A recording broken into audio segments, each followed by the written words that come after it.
galera, boa noite, bom dia, boa tarde, boa madrugada. Para você que não tem hora de estudar, boa madrugada.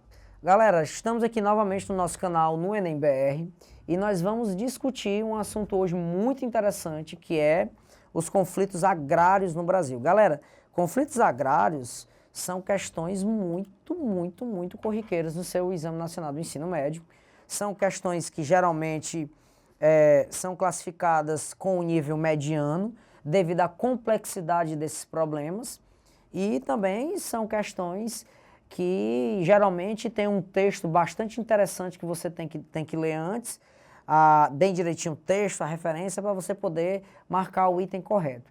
Então, assim, galera, questões agrárias no Brasil é assunto pertinente e a gente vai ver agora no seu canal no Enem BR. A gente pede novamente que você se inscreva no canal, clica aí nesse sinozinho aí, né? Não tem um sinozinho aí, ó?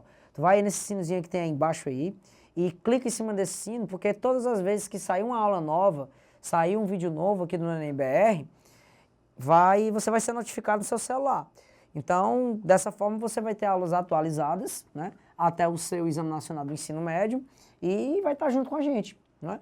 E a gente pede para você, a priori, só isso. Que você se inscreva, clica aí no sinozinho, tá? E compartilha essa aula no Facebook, com o máximo de colegas que você tem. Tranquilo? Vamos lá, galera.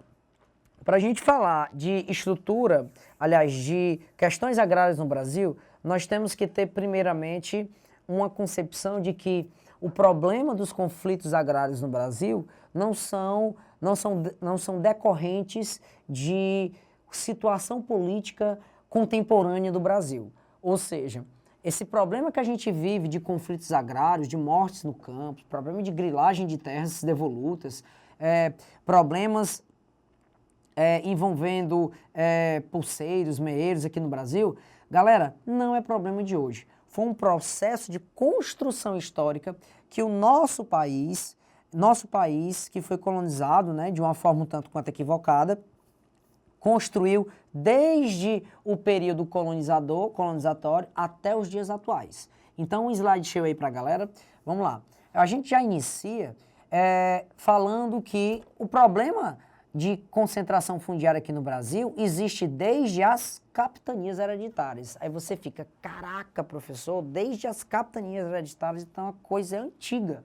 Ora, galera, é óbvio, se você parar e entender o que o Dom Joãozinho fez, o que Dom Joãozinho fez foi lotear o Brasil em imensos lotes de terra, cujas fronteiras eram longitudinais e lotes de terra que estavam na mão de donatários, né? E por serem capitanias hereditárias, hereditariamente passava de pai para filho, de filho para neto e sucessivamente.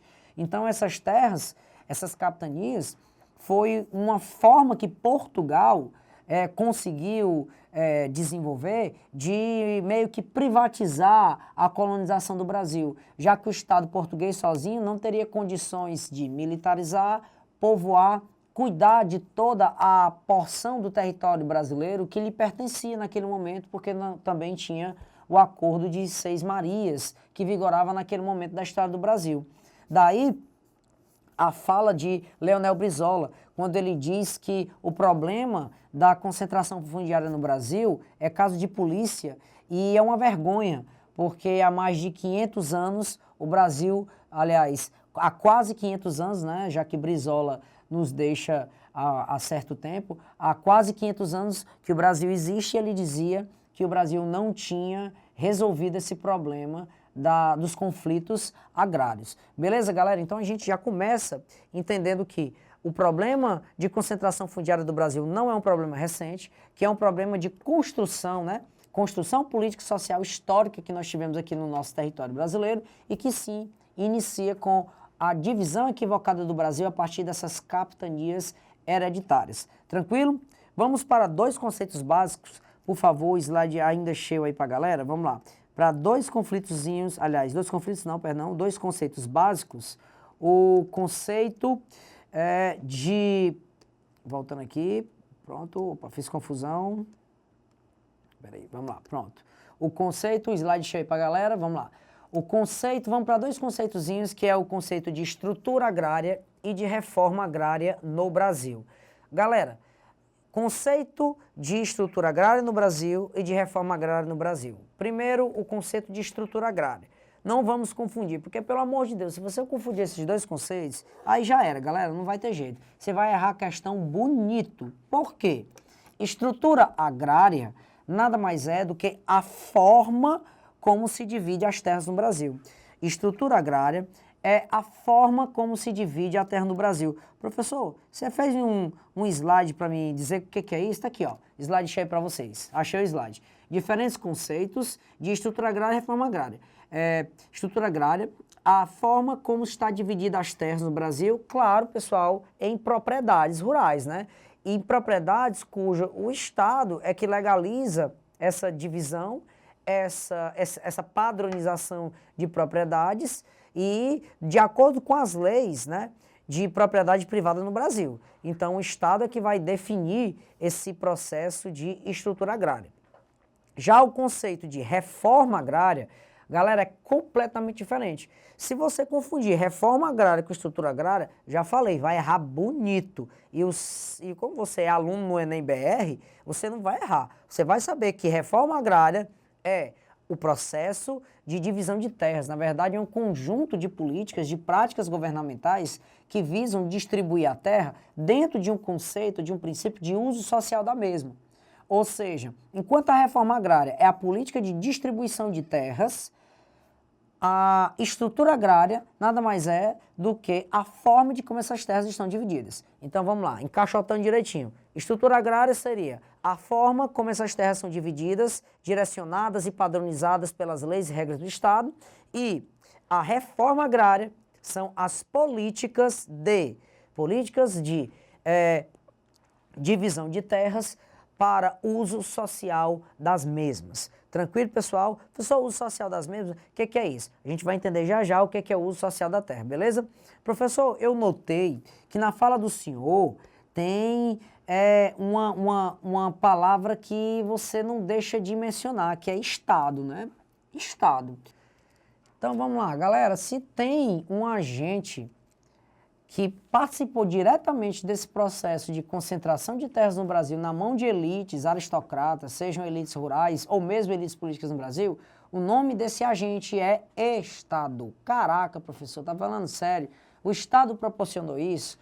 Claro, galera, que o Estado proporcionou tudo isso. E como, professor, o Estado proporcionou isso? Vamos lá, slide show aí pra galera. Galera, o Estado, ele utiliza a coercividade das suas leis. O Estado utiliza a sua condição jurídica de elaborar leis que durante todo um processo histórico acabou direcionando as terras para quem podia pagar por essas ou então para quem tinha privilégios dados pelo próprio Estado. Ou seja, o Estado, com sua atribuição jurídica de elaborar suas leis que rege seu território, que rege sua dinâmica social, que muitas vezes que rege sua economia, elabora leis durante uma vasta janela temporal da nossa história, que concentra, assim, terra na mão de poucos indivíduos. E vamos ver quais foram essas leis. Sinais claros de conservadorismo aqui no Brasil. Vamos lá. Primeira lei, galera, a gente não pode deixar de mencionar, é a Lei de Terras. Olha aí, slide cheio pra galera, a Lei 601 de 1850. Naquele momento, era a Lei Seis Marias, né, que era a lei mais antiga a vigorar no país, ela foi revogada, e aí estabeleceu-se a Lei de Terras, que estabelecia que a partir da compra e venda de terras, aliás, a partir dali, a compra e venda de terras só poderia ser feita por leilões autorizadas pelo Estado. Então, veja bem, a venda de terras só poderia ser efetuada a partir de autorização do Estado. Então, mesmo que você tivesse a sua terra, fosse propriedade privada, você só poderia vender se o Estado autorizasse. Olha só que Estado autoritário, que Estado transgressor de direitos, né? Nós tínhamos em pleno século XIX no Brasil, né? Muito conservador, tendo em vista que você só poderia comprar essa terra se ela fosse paga à vista. Sim, claro, professor. A terra, que é um bem de produção, ela é tão barata quanto uma caixa de sapatos. Só que não, né, pessoal? Estamos falando de propriedade agrícola. Terra é meio de produção. Então, quem pode pagar por hectares de terras à vista? Ex-escravos poderiam pagar? Indígenas poderiam pagar? Imigrantes que chegavam aqui no Brasil a fim de construir o país ou arrecadar riqueza, proporcionando desenvolvimento para a nossa terra, poderiam pagar essas terras? Claro que não, pessoal. Só quem poderia pagar? A elite aristocrata política local ou nacional, ou os grandes ruralistas que já tinham tradições em produções rurais, em produções agrícolas aqui no Brasil, né? Dentre eles, os barões do café, os senhores do algodão, os senhores da cana-de-açúcar na zona da mata nordestina. Então, nós temos sim sinais claros de conservadorismo político e social no Brasil, a partir das leis do Estado que regiam a compra e venda de terras no nosso país. E claro, a partir daquele momento, as terras que já eram, naquele momento, né, de 1850, quando a Lei 601 é promulgada, nós temos a condição de que as terras que já eram ocupadas passaram a ser privadas. Passaram a ser privadas, reconhecidas pelo Estado brasileiro. Logo após esse período, nós também temos o período de 1964, a Lei de Terras, né, o Estatuto da Terra, de 1964, a Lei 4504, aonde essa lei, na verdade, foi uma resposta muito clara aos movimentos sociais que existiam aqui no Brasil. Professor, que movimentos sociais eram esses? Galera, a Liga Camponesa, né? Liga Camponesa, formada aqui na década de 50 aqui no Nordeste brasileiro, na década de 50, essa Liga Camponesa, formada por trabalhadores rurais que não tinham suas terras, né, e que não estavam mais dispostos a sofrer os mandos e desmandos dos seus coronéis, saíam, né, nos territórios rurais, nos territórios agrícolas, clamando por terra, né, lutando por terra aqui no Brasil, muitas vezes, sim, pegando em armas, né, e esses trabalhadores rurais, a Liga Camponesa, ela foi dizimada do mapa, né, foi dizimada literalmente do mapa. E aí, em resposta ao crescente movimento por terra no Brasil, em 1964, nós temos o Estatuto da Terra. E olha só o que esse estatuto estabelecia. Vamos lá, tela cheia para a galera. Estabelecia primeiro a reforma agrária. Professor, mas olha só, estabelece a reforma agrária. Beleza, galera. Nós temos dois campos. A gente tem o campo da teoria e nós temos o campo da prática. Se você ler a sua Constituição, né, de 1988, dá vontade de chorar. Ah, Maria. Quando eu leio a Constituição de 88, meus olhos enchem d'água, eu fico até emocionado. Mas se você observar que, penso eu, que 70% dos direitos que você tem naquela Constituição no Brasil hoje não são devidamente respeitados, você entende que tem dois campos, o campo da teoria e o campo da prática. E o primeiro objetivo da lei de 1964, a Lei de Terras, era a reforma agrária, mas esse objetivo foi alcançado de jeito nenhum. Logo, pessoal, uma coisa é o que está escrito no papel, lindo, maravilhoso, e outra coisa é o que está na prática. O governo brasileiro, especialmente o governo militar, não se preocupou com reforma agrária coisa alguma. Até porque se você entender que o período militar aqui no Brasil foi um período de política conservadora de uma certa classe social brasileira, não haveria motivos de haver essa preocupação com a reforma agrária. Então, tela cheia para a galera, voltando, estabeleceu o desenvolvimento capitalista empresarial da terra, isso foi importante, dividindo as terras em módulos rurais, observada a capacidade de produção da família rural. O que é isso, professor? Na verdade, houve uma política de modernização da agricultura brasileira a partir desta lei. Houve, sim, um avanço significativo do setor do agronegócio a partir dessa lei que teria que justificar como essa terra iria produzir e quais seriam os atributos tecnológicos que essas famílias iriam produzir nessa terra, e estabelecia, sim, que a família rural, né, a família agrícola, ela poderia, sim, ter mais terras se ela provasse ou tivesse condições tecnológicas de aparato maquinário, de condições de capital, de produzir mais naquela terra e investir mais naquela terra. Então, esse artigo dava um certo status de bem de produção de valor agregado à terra aqui no Brasil. E aí, nesse período, nós temos o encarecimento, sim, do hectare do hectare aqui no Brasil, né? Então a terra passou a ficar um pouco mais cara. Nós também temos, pessoal, slide cheio, a divisão por módulos, né? Nós temos a divisão de terras no Brasil por módulos. Nós temos 4 tipos de módulos. Vamos lá, acompanhando aí no slide, ó. A gente tem um minifúndio, tá aqui, um minifúndio. Um minifúndio é inferior a um módulo da região. Pessoal, não sei quanto é aqui um módulo. Galera, o módulo rural é relativo a cada região e estado do Brasil. Professor, como assim relativo a cada região e estado do Brasil? Se você entender que cada região tem uma área de extensão diferente da outra, por exemplo, a região norte é enorme. Se a gente comparar a região norte com a região sul, bom, cabe praticamente 4 regiões sul, aliás, 4 regiões sul dentro da região norte. E os estados que possuem tamanhos diferentes, por exemplo, você pode comparar o estado do Amazonas e o estado do Pará com o estado deixa-me ver, com o estado de Pernambuco e o estado de Sergipe. Não tem como você comparar. Então, como são estados e regiões de extensões territoriais diferentes, logo os módulos rurais também são diferentes.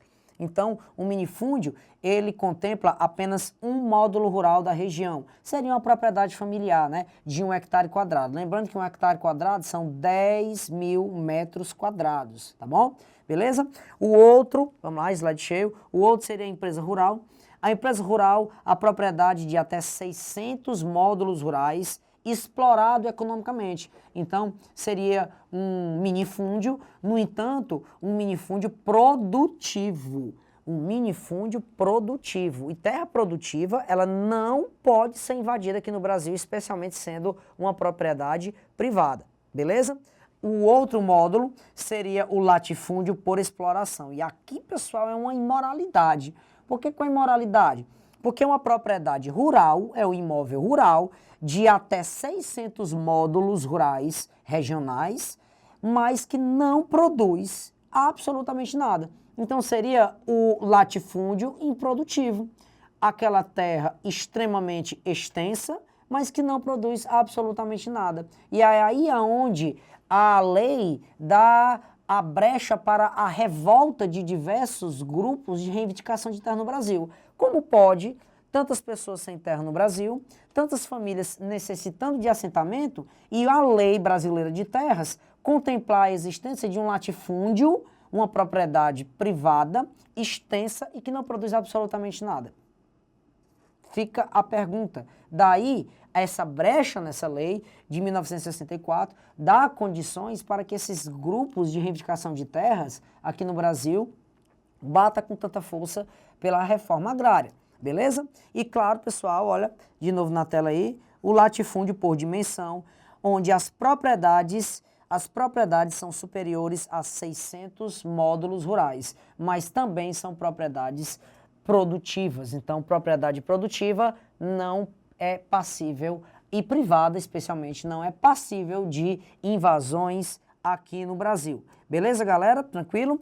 E, por fim, a Lei Complementar de 1993, que, atenção, vamos lá, de um por um, estabelecer a função social da terra. Galera, isso é muito importante, porque, galera, a função social da terra tem uma conotação extremamente nobre quando o assunto é produção de alimentos, inclusão social de famílias pobres em meio rural, que não tem como subsistir ou não tem meio de produção, e aí ao ganhar uma terra, ao ganhar um lote de terra, mesmo um minifúndio de um módulo rural, essa família pode sim produzir e sustentar-se a partir de uma produção de subsistência e vender o excedente para o mercado local, sendo que há vários outros benefícios, a democratização da produção de alimentos aqui no Brasil, a democratização do acesso à terra, a inclusão social, a diminuição de êxodo rural em grandes metrópoles brasileiras. Nós temos o desenvolvimento socioeconômico nos espaços rurais e agrários do Brasil. Então, a lei que estabelecia a função social da terra, que só chega aqui na década de 90 do Brasil, ela justificava o porquê que o cidadão tem direito à terra. Então, é muito interessante você entender que a terra é um direito do cidadão e um dever do Estado oferecê-la, tranquilo? E dividir de forma igualitária e qualitativa. Porque a reforma agrária, não pense, que é apenas a política de dar a terra para um trabalhador rural que não tem terra para poder subsistir, mas é também a garantia que o Estado tem que dar daquele trabalhador rural de subsistência que necessita da terra para sobreviver, de plantar e dar toda a logística para aquele trabalhador, ou seja, qualificação profissional do trabalhador agrícola, insumos, maquinários, fertilizantes e logística de sua produção. A política de reforma agrária, galera, ela é complexa, né? Mas necessária para diminuir as disparidades sociais aqui no Brasil, especialmente entre o espaço agrário urbano, entre o espaço agrário rural brasileiro e o espaço urbano aqui do nosso país. Tranquilo? Voltando para o slide, essas modificações tiveram também referências em módulos. Ou seja, nós temos uma nova divisão de módulos rurais aqui no Brasil. Como que funciona? Vamos lá. Primeiro, o tipo de exploração predominante do município. Esses módulos rurais, eles teriam que atender o tipo de exploração agrícola de cada município rural.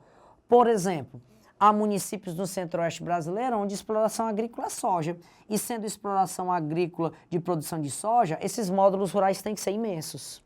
Daí a justificativa desses módulos rurais serem específicos por estado e região do Brasil. Tranquilo?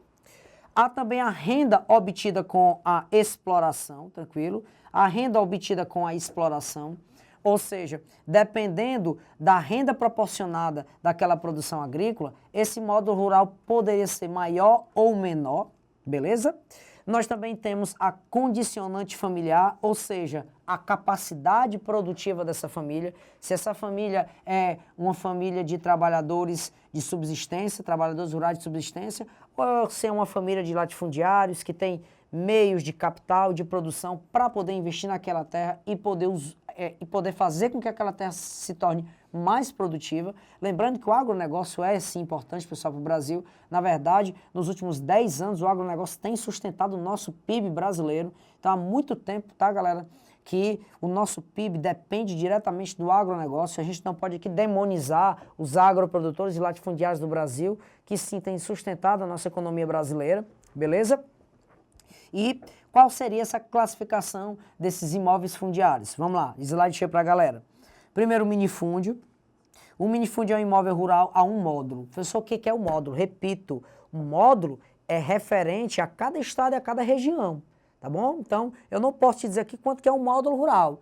O que eu vou pedir para você fazer é que você vá aí num site seguro, especialmente eu aconselho que você vá no site do INCRA ou do Ministério da Agricultura, que são sites mais seguros, e você pesquisa o valor dos módulos. Professor, é pertinente ao Enem? Não, é só a critério de informação. Até porque como cada estado tem um módulo diferente, não tem como o Enem, que é uma prova nacional, te cobrar especificamente o valor de um módulo rural de um determinado estado brasileiro. Beleza? A pequena propriedade. A pequena propriedade de imóvel rural, ela tem entre 1 e 4 módulos, tranquilo? Geralmente no minifúndio de agricultura de subsistência, agricultura familiar. Na pequena propriedade nós já temos uma produção para destino local, né? Destino local e muitas vezes produções cooperativas de grãos e de alimentos aqui no Brasil. Lembrando, pessoal, que 70%, olha só, 70%, tá? De tudo que chega na nossa mesa aqui no Brasil, de todo feijão, de todo arroz, de toda a produção de hortaliças, hortifruti que nós temos aqui no Brasil, vem da agricultura de propriedade de minifúndio e propriedade de pequena propriedade rural. Então, são agricultores de pequeno porte que produzem o alimento do brasileiro em sua maioria, em sua condição majoritária. Então, não pense que é o agronegócio que está produzindo a comida da tua mesa, não. Porque o agronegócio, aqui no Brasil, foca na produção de commodities, agricultura para exportação, especialmente produção de soja, milho, açúcar, tá bom, galera? Aqui no Brasil, a nossa alimentação, a maioria dos nossos grãos que nós consumimos e hortifruti, nós produzimos em pequenas quantidades, pequenas propriedades rurais, né, ou minifúndios. Tranquilo? Então vamos justificar aí essa galera do campo, né, que não é latifundiária e que sustenta o Brasil, tá bom?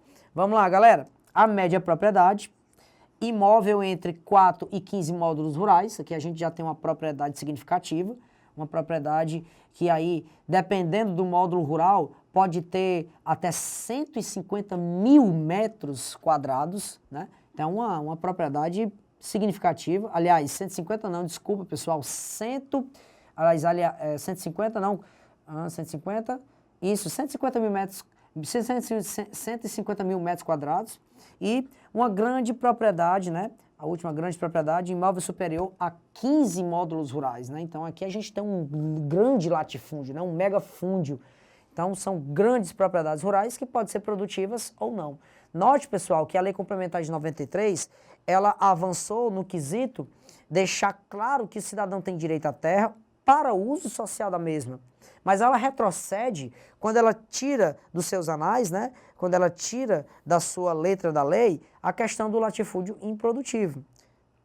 Né? Então a gente tem um avanço de um lado, mas a gente acaba tendo um retrocesso do outro. Pessoal, mas dá pra gente entender que o latifúndio é produzido nas entrelinhas da lei. Sim, galera, mas aí num mundo, numa concepção de interpretação jurídica, a nossa lei, ela não fala tudo que tem que falar. Então, cabe muitas vezes ao juiz, né, quando está lá nos anais do processo que faz o devido julgamento, cabe ao juiz interpretar ou não. Quando está amarradinho direitinho na lei, tudo escrito bem bonitinho, aí não tem como haver argumentação, né? Então, por isso que muitas vezes é importante que a Constituição fale mais do que ela tem falado ultimamente. Beleza, galera? Então, são essas as leis, são essas as principais leis, né, que direcionam as decisões jurídicas aqui no Brasil, né, as decisões jurídicas aqui no Brasil sobre o uso social da terra. E a gente por hoje fica apenas com essa abordagem, mas na aula 2 desse assunto conflitos rurais, a gente vai falar sobre a continuidade do papel do Estado nesse processo e também vamos falar sobre movimentos reivindicatórios de terra no Brasil e conflitos agrários. Beleza, galera? Um forte abraço.